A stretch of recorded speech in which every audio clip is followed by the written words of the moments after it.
Lesson 34, graphing a circle and an ellipse.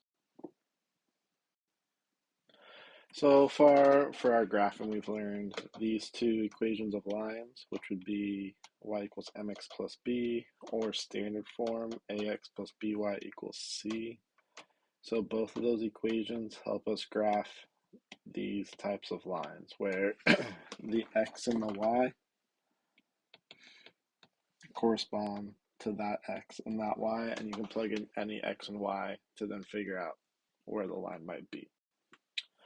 For a circle, our basic equation is x squared plus y squared equals r squared, where again, x and y just represent a point on the circle, and then r is the radius of the circle. If you think of a circle, radius goes from the center to the edge, whereas the diameter goes from edge to edge through the center.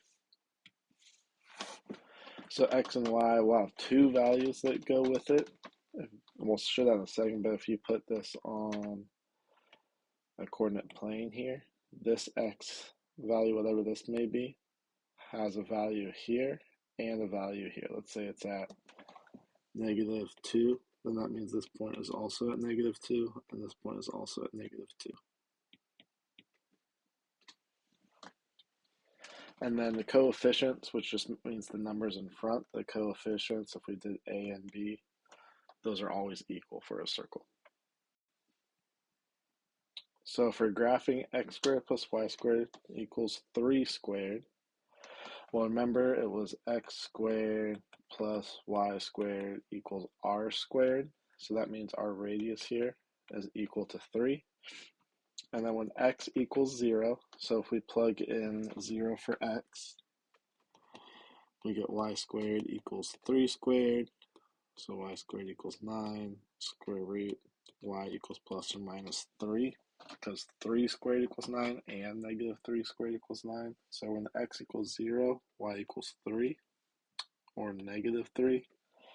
Same the other direction, we've got x squared plus 0 equals 3 squared.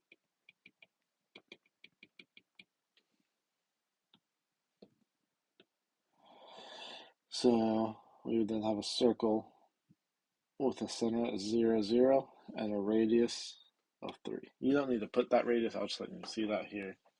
So y would be 3 and -3, x would be 3 and -3. Again, our radius hasn't changed, it's still 3, but now we've got these numbers in here. So you'll notice when we plug x equals 1 in,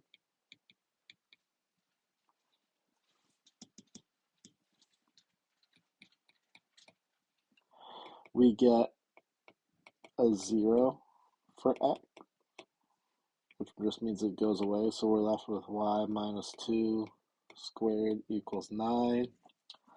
We can take the square root of both sides right there, make it a little bit easier. Y minus 2 equals plus or minus 3. So y equals plus or minus 3 plus 2. So that would be 3 plus 2, -3 plus 2. So when x equals 1, y equals 5, and y equals -1. So we'd go over 1, and then up 1, 2, 3, 4, 5, and down 1. And those are two of our points.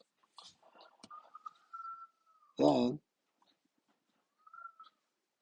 we'll swap these. And so this time we'll plug 2 in for y, which as you'll notice, if we plug 2 in there, that cancels out. So we get x minus 1 squared equals 9. Take the square root of both sides.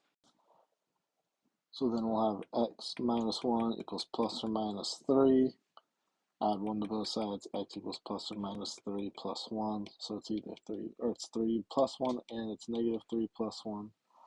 So we'll have 4 and -2. So when y equals 2, so we go up to this point here, x equals 4,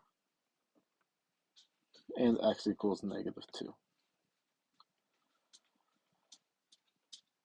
We'll get more into this in geometry, but what you might notice here, so our center is here, right? Because that's where these 2 points and these 2 points intersect. That center is at the point 1, -2. If you look, we've got a 1 and a 2, but there's something that's not quite matching, which we'll learn about geometry, but you might figure out now. An ellipse is just a stretched out circle, so the only difference is A and B are not equal. Whereas for a circle, A and B were equal. So if we plug 0 in here for x, we're left with 4y squared equals 36, y squared equals 9, so y equals plus or minus 3.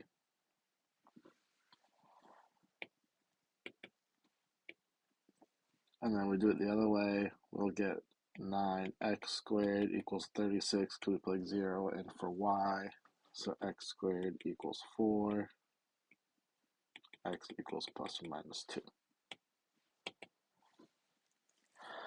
So x is at 2 and negative 2, y is at 3 and negative 3, and there's our ellipse. These are just a couple of pictures showing where these shapes come from. Right now, the two that we are working with is the ellipse down here and the circle. So if you took, these are just two cones that match, they're inverted. If you took a piece of paper and intersected it perpendicularly, so like this paper right here, if you had the height there, would be perpendicular, you get a circle, and then when it's at an angle, you get an ellipse. Quick little review for scientific notation from a couple lessons ago. So remember when you're doing this, you're going to want to write each of these in scientific notation and keep track of your significant digits at the end. So this is 1 times 10 to the third times 5 times 10 squared times 7 times 10 to the third. So we multiply these numbers together that are alike. So that would be 35. And then we multiply these numbers together, which would be 8. And then looks like that's one significant digit, 1, 1. So this would be equal to 4. Well, we gotta move decimal over once and then round it to 4. So 4 times 10 to the 9th. Down here, 5.8 times 10 to the 1, 2, 3, 4, 5, negative 5 times 2 3/10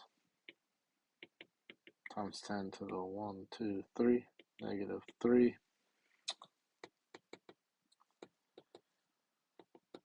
So it'll be 24, 2, 15, 17, 0, 16, 10, 11, 1, 2, 6, 4, and there was 2 decimals.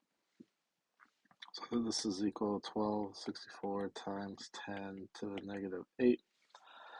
And then our significant digits,